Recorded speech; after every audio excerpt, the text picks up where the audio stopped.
Hello student, welcome in liquid state class. Today we will discuss structure of liquids. द्रवों की संरचना. Myself doctor कल्पना खंडेलवाल. द्रवों की संरचना. द्रवों की संरचना के संबंध में परिकल्पनाएं निम्नलिखित हैं. द्रव असंख्य अणुओं, परमाणुओं या आयनों से मिलकर बनते हैं. द्रव अणुओं के मध्य अंतराणुक स्थान इंट्रामॉलिक्यूलर स्पेस बहुत कम होता है तथा यह अणु अपना स्थान बदलते रहते हैं, इसलिए द्रवों का संपीड़न बहुत कम होता है. द्रवों के अणु वैन डर वाल्स बल द्वारा परस्पर जुड़े रहते हैं. यह बल गैस अणुओं की अपेक्षा अधिक होता है, इसलिए द्रव के अणु अपनी सीमाओं से बाहर नहीं निकल सकते हैं. फलस्वरूप द्रवों के आयतन निश्चित होते हैं. द्रवों के अणुओं में गतिज ऊर्जा होती है, इसलिए द्रव के अणु गतिशील रहते हैं. इन अणुओं की गतिज ऊर्जा निश्चित ताप पर स्थिर रहती है. ताप बढ़ने से द्रव अणुओं की गतिज ऊर्जा में वृद्धि होती है.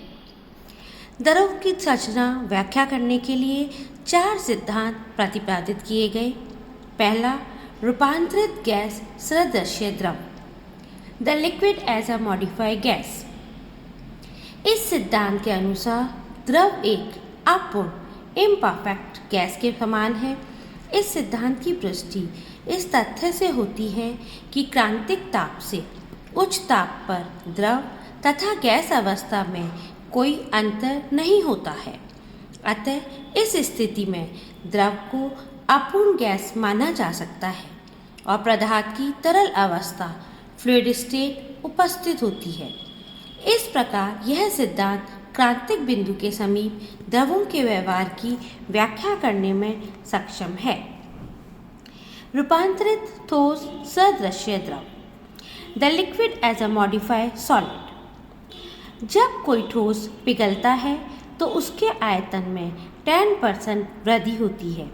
यह वृद्धि समीपवर्ती परमाणुओं की उप सहयोजकता संख्या में कमी के कारण होती है अथवा परमाणुओं के संकुलित पैकिंग होने से रिक्त स्थानों में वृद्धि के कारण होती है. एक्स विकिरण आयतन से ज्ञात होता है कि औसत अंतराणु पृथक्करण में इतना अधिक परिवर्तन नहीं होता है जितना कि आयतन में वृद्धि से अपेक्षा की जाती है. इससे निष्कर्ष निकलता है कि पिघलने पर संरचना में छिद्र उत्पन्न होते हैं जो क्रिस्टलीय संरचना में समानता प्रदर्शित करते हैं. उदाहरणतः NaCl की ठोस तथा पिघली अवस्था को निम्न प्रकार से प्रदर्शित किया जा सकता है. स्टूडेंट्स, पहला डायग्राम में हमें NaCl सॉलिड फॉर्म में है और जब वो पिघल जाता है तो देखो उनमें दूरी उत्पन्न हो जाती है. उपरोक्त के आधार पर द्रव को अपूर्ण क्रिस्टल के समान माना जा सकता है क्योंकि क्रिस्टल के सभी चालक बिंदु अणुओं के द्वारा ग्रहण नहीं किए गए हैं. इसे छिद्र सिद्धांत, होल थ्योरी भी कहते हैं. इन छिद्रों के निर्माण में निकायकीय ऊर्जा में वृद्धि होती है, अतः छिद्रों के स्थापित्य के लिए निकाय की एंट्रोपी में भी वृद्धि होनी चाहिए. थर्ड, द्रवों का ईयरिंग शून्यता नियम, Eyring vacancy theory of liquids. Eyring तथा री ने द्रवों को कुछ सीमा तक गैस के समान माना. इनके अनुसार द्रवों में अधिकांश आयतन द्रव अणुओं द्वारा ग्रहण कर लिया जाता है और संपूर्ण द्रव आयतन का कुछ भाग मुक्त रहता है. इसे मुक्त आयतन कहते हैं. यह मुक्त आयतन संपूर्ण द्रव में अनियमित रूप से वितरित होता है तथा ताप में वृद्धि के साथ इनकी मात्रा बढ़ती है.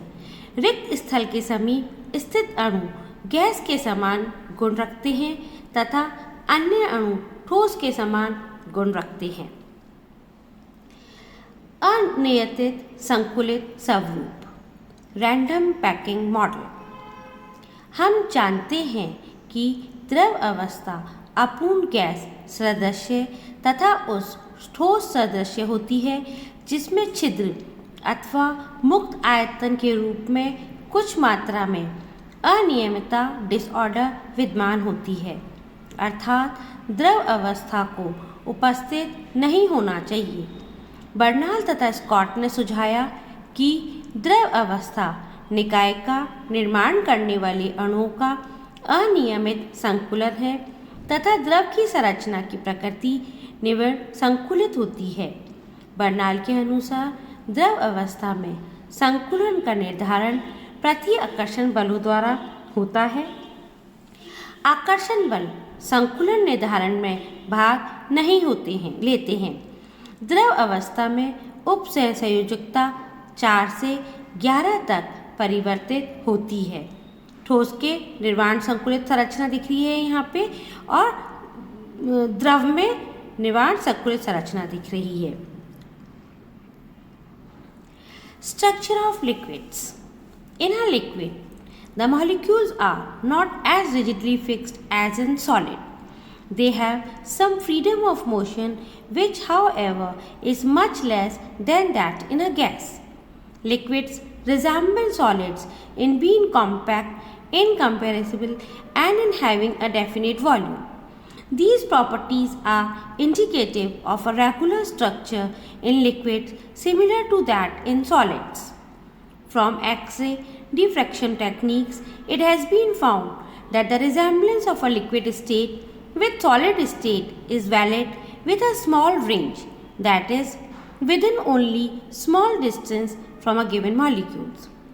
In other words, the regularly ordered structure which exists in crystalline solid is of a short range in liquids.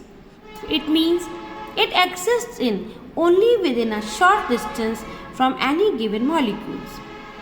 A solid possesses short range as well as a long range order, since the ordered structures extends regularly throughout the whole crystal. Structure of liquids. Structure of liquid is explained by 3 theories. First, Eyring theories. A little portion of total volume of liquid remains vacant or free.